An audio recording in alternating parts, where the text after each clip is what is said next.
Have you ever wondered what pushes a person to the edge? What makes them cross that invisible line between being a savior and becoming the very monster they claim to fight? This is a story about that line, and about the chilling reality that sometimes the one who runs toward the fire is the same one who lit the match. It's a story about the darkness that can lurk behind a hero's smile, and the devastating consequences when that darkness is unleashed. This story takes us back to the 1980s, a time of big hair and even bigger ambitions, to Southern California, a place where dreams were manufactured and sold. But beneath the sun-drenched facade of Glendale, a sinister pattern was emerging. A series of baffling and destructive fires began to plague the city and its surrounding areas, leaving investigators stumped and the community gripped by a gnawing fear. These weren't just random acts of vandalism. They were calculated, methodical, and growing bolder with each passing day. The fires were as varied as they were terrifying. They erupted in bustling retail stores during business hours, in the brush-covered hills overlooking sleepy suburbs, and even at a conference for arson investigators, a chilling act of brazen defiance. The arsonist, it seemed, was everywhere and nowhere at once, a ghost who left only ashes in his wake. Fear became a constant companion for the residents of Southern California, a silent, unwelcome guest in every home and business. As the fires raged, one man consistently stood at the forefront of the fight against them: John Leonard Orr, a dedicated and respected fire captain and arson investigator for the Glendale Fire Department. Orr was the man you wanted on your side when the flames were closing in. He was intelligent, articulate, and possessed an almost uncanny ability to read a fire, to understand its language of destruction. He was, by all accounts, a hero. Orr was more than just a firefighter. He was a student of his craft. He lectured at arson investigation conferences, sharing his expertise with colleagues from across the country. He was known for his sharp instincts and his relentless pursuit of the truth. When others saw accidental blazes, Orr often saw something more sinister, a hidden hand guiding the flames. His colleagues admired his dedication, his seemingly unwavering commitment to justice. But as the number of fires climbed, a disturbing pattern began to emerge, a pattern that only the most astute observers would notice. The fires seemed to follow Orr, to spring up in his wake like malevolent shadows. Where Orr went, flames were sure to follow. It was a coincidence, of course, a strange and unsettling one, but a coincidence nonetheless. Or was it? The investigation into the serial arsons was one of the largest and most complex in California's history. A multi-agency task force was assembled, bringing together the best and brightest from local, state, and federal law enforcement.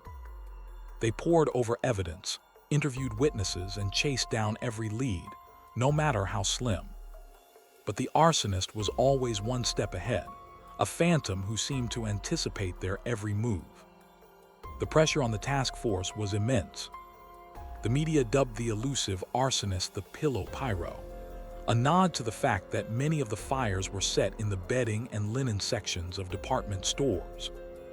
The public demanded answers. They demanded an arrest. They demanded an end to the reign of terror that had held their community captive for so long. But the Pillow Pyro remained a mystery, a faceless specter of destruction. The investigators were dealing with a cunning and sophisticated adversary. The arsonist used a simple yet ingenious incendiary device: a cigarette, a few matches, a rubber band, and a piece of ruled yellow paper. It was a time-delayed device, allowing the arsonist to be long gone before the first wisp of smoke appeared. It was the work of someone who knew fire, who understood its power and its potential for chaos. The case was a labyrinth of dead ends and false leads. For years, the task force chased shadows, their frustration mounting with each new fire. The arsonist seemed to taunt them, to revel in their inability to catch him. He was a phantom, a ghost in the machine, and he was winning. The community's faith in law enforcement began to waver, replaced by a growing sense of helplessness and despair. The breakthrough in the case came from an unexpected source. At a conference for arson investigators in Fresno, a fire broke out in the brush nearby. It was a bold and audacious move, a direct challenge to the very people who were trying to catch him. But in his arrogance, the arsonist made a mistake, a small but crucial error that would ultimately lead to his downfall. He left something behind. Amid the charred remains of the Fresno fire, investigators found a single, partially burned piece of ruled yellow paper, the same kind used in the Pillow Pyro's incendiary devices. But this piece of paper was different. It contained a single, latent fingerprint. It was the first solid piece of physical evidence the task force had, a tiny crack in the wall of anonymity that had protected the arsonist for so long. The fingerprint was a game changer, but it was also a source of immense frustration. It was run through every database, checked against every known criminal, but there was no match. The Pillow Pyro, it seemed, was not in the system. The task force was so close, yet so far away. The fingerprint was a key without a lock, a tantalizing clue that led nowhere. The investigation took a bizarre and unexpected turn when a manuscript for a novel titled Points of Origin began circulating among publishers. The manuscript, written by an aspiring author, told the story of a firefighter who was also a serial arsonist. The parallels to the Pillow Pyro case were uncanny, the details so specific that they could only have been written by someone with intimate knowledge of the crimes. The author of Points of Origin was none other than John Leonard Orr. The manuscript was a thinly veiled confession, a fictionalized account of his own dark deeds. In the pages of his novel, Orr had laid bare his twisted motivations, his insatiable lust for fire, and his contempt for the very people he had sworn to protect. He had, in his own words, written himself into a corner. The discovery of the manuscript was the final piece of the puzzle.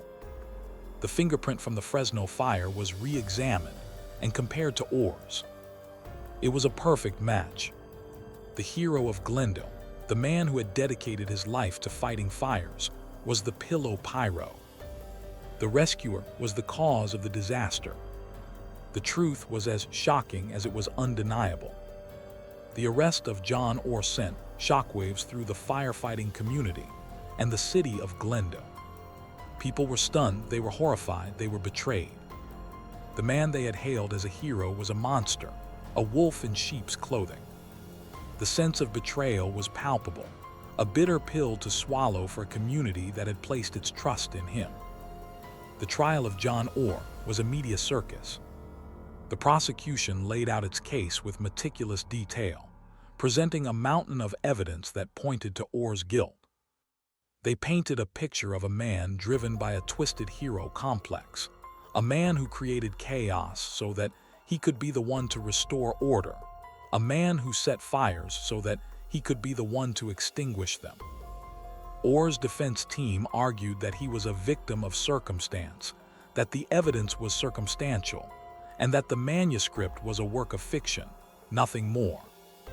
They portrayed him as a dedicated public servant who had been wrongly accused, a man whose only crime was his passion for his work.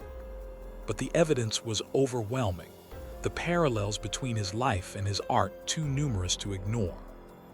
The jury found John Orr guilty of multiple counts of arson.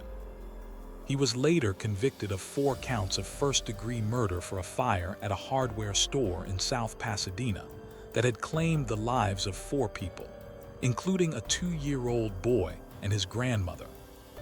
The man who had once been a symbol of hope and safety was now a convicted murderer and one of the most prolific serial arsonists in American history.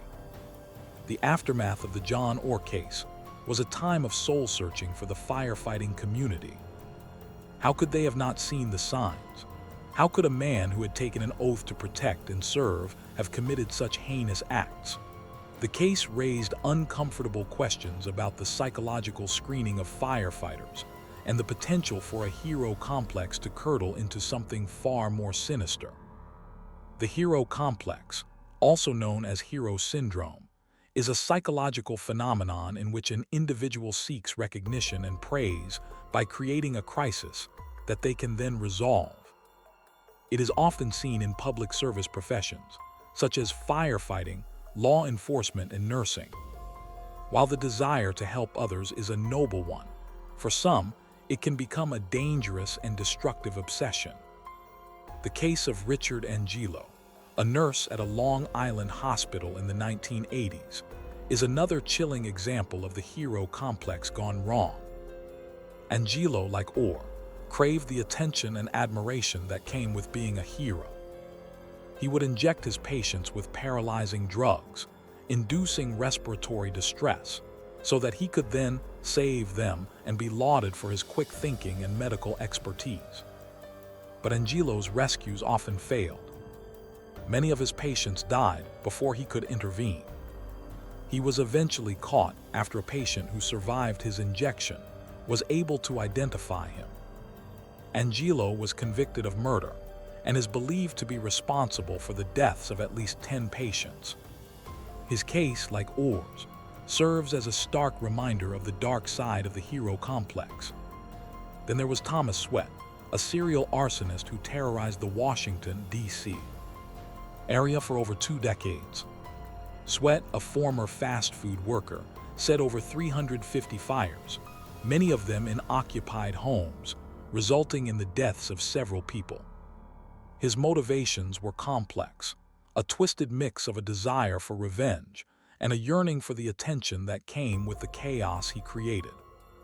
The investigations into these cases were long and arduous, a testament to the dedication and perseverance of law enforcement. In the case of Thomas Sweat, it was a multi-agency task force, much like the one that caught John Orr, that finally brought him to justice. They used a combination of old-fashioned police work and modern forensic science, including DNA evidence, to link Sweat to the fires. The breakthroughs in these cases often came from the smallest of details: a single fingerprint, a partial DNA sample, a seemingly insignificant piece of evidence that, in the right hands, could unravel a web of deceit and destruction. It is a reminder that even the most cunning criminals make mistakes, that even the most carefully constructed facades can be shattered by a single, determined investigator. The aftermath of these cases left deep and lasting scars on the communities they affected. The sense of betrayal, the loss of trust in those sworn to protect, these are wounds that do not heal easily. The families of the victims are left to grapple with the senselessness of their loss, the knowledge that their loved ones were sacrificed for a fleeting moment of manufactured glory. The legacy of these cases is a complex one. They have led to changes in the way we screen and train our first responders, a greater awareness of the psychological pressures of the job, and a better understanding of the warning signs of the hero complex.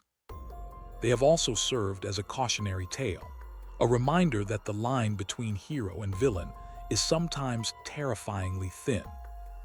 But these stories are also a testament to the resilience of the human spirit, to the dedication of the investigators who refuse to give up, and to the strength of the communities that have been touched by tragedy.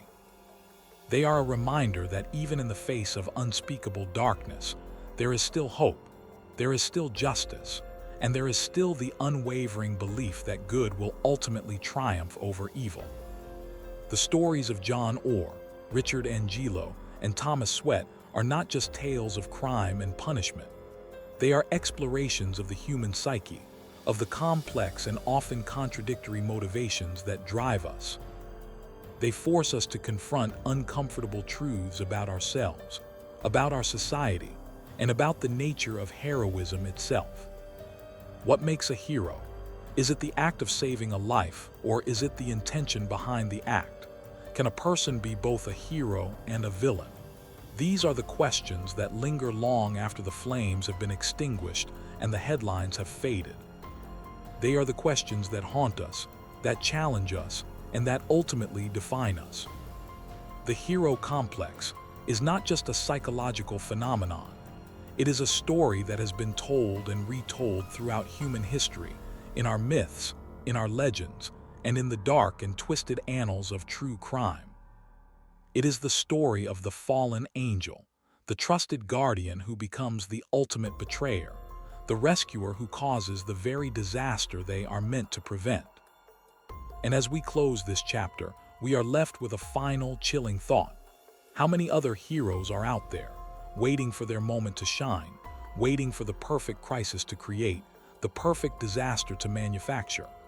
How many other saviors are secretly monsters, hiding in plain sight, their darkness concealed behind a mask of bravery and selflessness?